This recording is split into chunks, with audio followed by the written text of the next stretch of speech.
Et bien salut à tous, c'est Gravenilvec pour ce troisième épisode sur le développement en Java. Et donc aujourd'hui on va se retrouver pour une nouvelle notion fondamentale sur le développement et l'utilisation de ce langage. Donc c'est le principe de condition qu'on retrouve en programmation mais aussi dans la vie de tous les jours. Vous êtes tous amenés à faire des tests, des choix, des vérifications. Par exemple, s'il fait beau, alors je sors. Sinon, je reste chez moi. Ou même, s'il pleut, j'emmène mon parapluie. Si j'ai faim, je vais prendre à manger.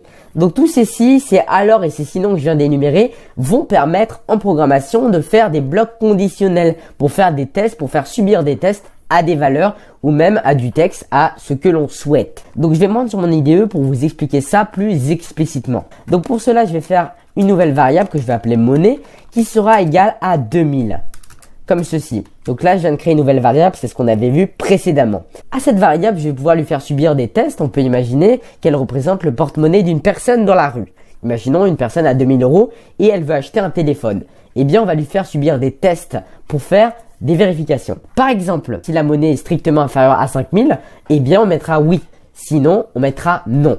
Donc voilà un peu qu'est-ce que ça va représenter. Donc, pour créer un bloc conditionnel simple, si, alors, on va faire tout simplement un if, comme ceci, pour démarrer notre condition. Et entre parenthèses, on va mettre quelle est la condition à prendre en compte. Par exemple, on va vérifier que la monnaie est égale à 2000. Une fois que vous avez fini votre condition, on verra tous les types de conditions après, on va ouvrir le bloc conditionnel avec les accolades. Et tout ce que je vais mettre à l'intérieur va correspondre à cette condition. Donc là, je viens de vérifier que la monnaie est bien égale à 2000. Mais on peut vérifier que c'est pas égal à 2000. Ou même que c'est strictement supérieur ou inférieur à 2000. On peut faire énormément de tests. Je vous les mettrai tous dans la description. Vous avez le site openclassroom.com qui explique très bien en détail ce principe de condition. Donc moi, je vais vérifier que c'est égal à 2000. Et si c'est le cas, je vais mettre un sysout qui envoie comme message les deux valeurs sont bien les mêmes, comme ceci. J'exécute et comme elles sont bien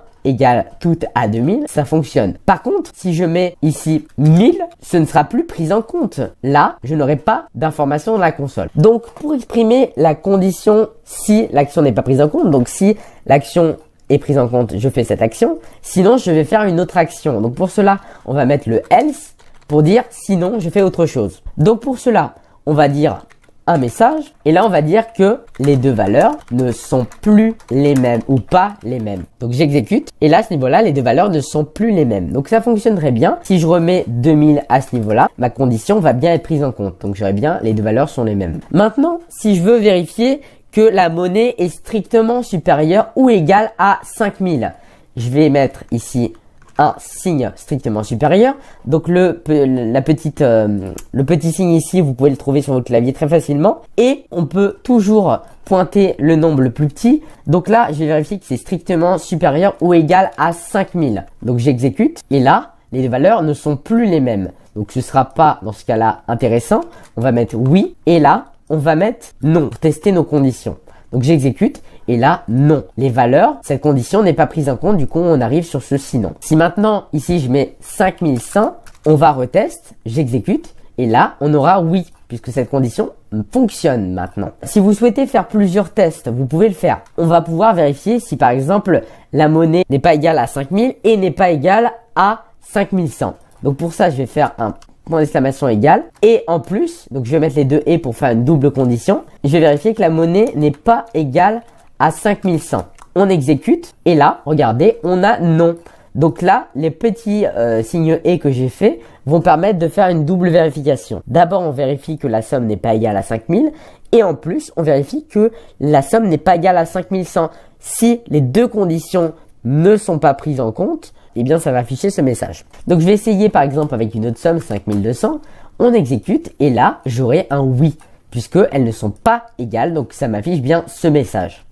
Je peux en exécuter autant que je veux, hein. Si je veux, je peux même vérifier que c'est pas égal à 6000 par exemple. On peut faire autant de vérifications qu'on le souhaite sur la même ligne, mais très important, mettez bien ce signe et.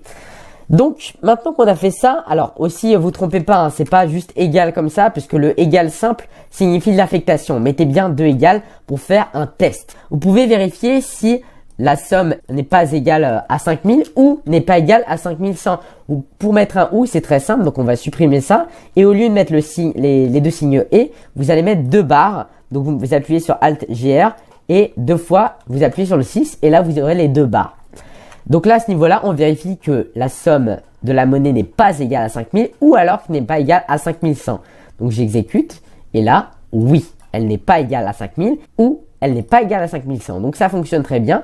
Donc vous savez comment faire un et en Java avec les conditions et un ou comme ceci. Donc maintenant qu'on a fait ça, on va pouvoir utiliser un autre bloc conditionnel plus complet qui va permettre de faire d'autres tests. Donc là, je vais faire par exemple à la place de int monnaie un int âge qui sera égal à 17. Je vais vérifier l'âge d'une personne pour savoir si elle est majeure ou non. Donc on va dire que par exemple l'âge de la majorité c'est 18. Donc l'âge doit être strictement supérieur ou égal à 18. Si c'est égal, oui, la personne est majeure. Sinon, elle n'est pas majeure. Vous l'aurez compris, non, la personne n'est pas majeure. Elle n'a pas 18 ans, comme ceci. Donc j'exécute et là, regardez, non, la personne n'est pas majeure puisque j'ai 17 ans. Et c'est le cas. Par contre, si je mets 20, là, la personne est majeure, donc ça fonctionnera. Maintenant, on peut faire des tests plus pointilleux. On peut vérifier aussi si la personne, en plus, si cette condition n'est pas prise en compte, on n'est pas obligé d'aller directement dans le sinon.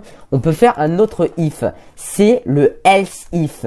Comme ceci. Donc je vais mettre un else if et là on va mettre une autre condition. On va vérifier que l'âge est strictement supérieur ou égal à 18 ans, on va mettre ça. Si l'âge est maintenant inférieur ou égal à 10 ans, on va mettre comme ceci. Donc j'ouvre les accolades.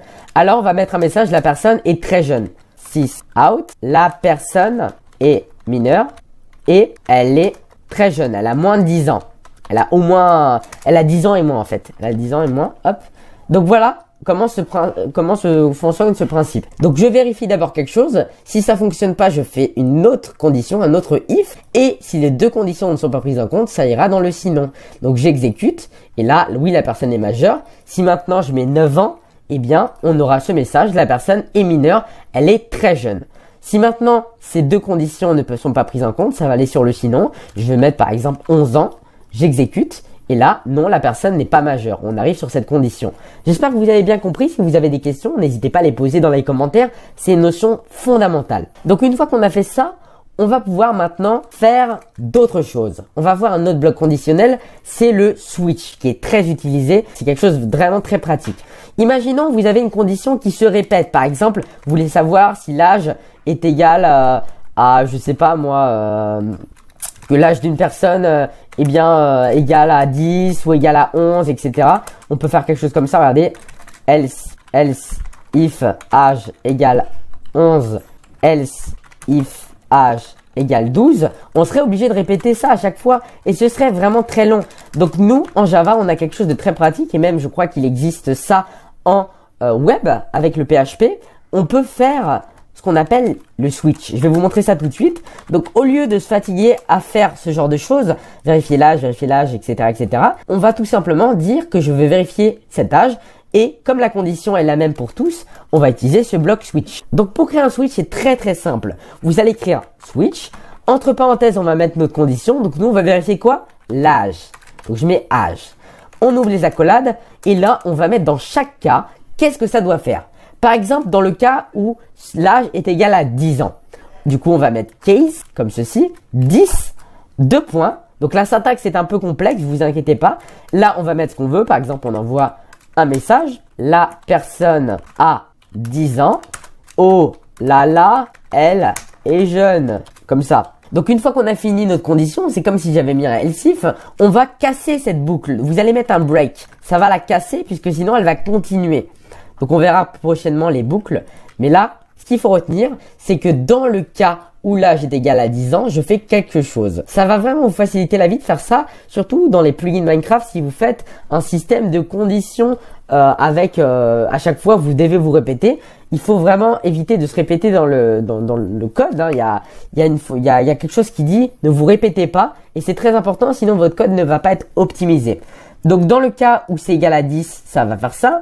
Dans le cas où c'est égal à 11, on fait une autre action, break. Donc, je vais venir mettre un message, par exemple, sysout. On va dire, la personne est un peu plus âgée. Alors, ou faute d'orthographe, c'est pas très grave. Et dans le cas où on n'est pas sur 10 ans ou sur 11 ans, donc dans ce cas, si ces deux cas ne sont pas pris en compte, on va mettre quelque chose par défaut. Vous allez mettre default, 2 points. Et par exemple, on va mettre, hop, cet âge n'a pas de message. Parfait. Donc là, j'ai exprimé le switch. Donc, ce qu'il faut retenir, c'est qu'on crée ici un switch en mettant une condition qu'on veut vérifier. Et dans chaque cas, donc dans le cas où c'est égal à 10 ans, on fait une action. Égal à 11 ans, on fait une autre action. Et on n'oublie pas de break pour casser la boucle, sinon elle va continuer. Donc, j'exécute ça. Et là, la personne est un peu plus âgée. Pourquoi? Puisque c'est égal à 11. Si je mets 10, j'aurai un autre message. On exécute. La personne a 10 ans, oh là là, elle est jeune. Et si j'y mets une autre valeur qui n'est pas encore définie, 15 ans, eh bien, j'aurai le dernier message par défaut. Cet âge n'a pas de message. Donc, vous voyez un petit peu comment ça se représente. C'est très simple et pourtant, c'est pratique. Donc, je vais prendre un dernier exemple pour bien appuyer mes propos. Cette fois-ci, ce sera une personne qui a 1000 € sur elle et qui va acheter un téléphone. Donc, on va faire deux variables, une argent et une price phone qui sera égale à 800 €. Donc là, la personne a 1000 € sur elle et elle va acheter un téléphone à 800 €. Donc, c'est très simple. On vérifie avec un if si l'argent de la personne est strictement supérieur ou égal au prix du téléphone. Et si c'est le cas, on va lui dire, elle peut acheter. Tu peux acheter ce téléphone comme ceci. Sinon, on va lui dire, si ça, tu n'as pas assez d'argent pour acheter ce téléphone. Et dans ces cas-là, si j'exécute, vous allez voir que regardez, tu peux acheter ce téléphone puisque j'ai 1000 €. Si je me descends en dessous, 799, j'ai plus assez d'argent. Donc voilà un petit peu comment ça se représente. On peut aller encore plus loin. On peut vérifier même si la personne a déjà un téléphone. Donc pour ça, je vais créer un booléen qui me retourne soit vrai, soit faux. Donc je vais faire as phone et je vais vérifier. Donc par défaut, oui, elle a un téléphone. Donc je vais vérifier que si elle a l'argent et en plus qu'elle n'a pas de téléphone, donc je vais mettre un as phone. Et pour vérifier qu'elle ne l'a pas, je vais mettre un petit point d'exclamation devant pour faire la négation. Donc si elle n'a pas de téléphone et en plus qu'elle a assez d'argent, j'exécute. Donc là, regardez, il n'y a pas assez d'argent pour le téléphone. Ou alors, et en plus, elle n'a pas, tu as déjà un téléphone. Donc ça lui sert à rien d'avoir un téléphone si elle en a déjà un. Donc j'exécute. Et regardez, tu n'as pas assez d'argent pour le téléphone et en plus tu en as déjà un. Par contre, si elle n'a pas de téléphone, donc je mets ça sur false. Dans ces cas-là, on pourra acheter. Donc tu n'as pas assez d'argent. Donc là, je vais remonter à 850 € par exemple. J'exécute.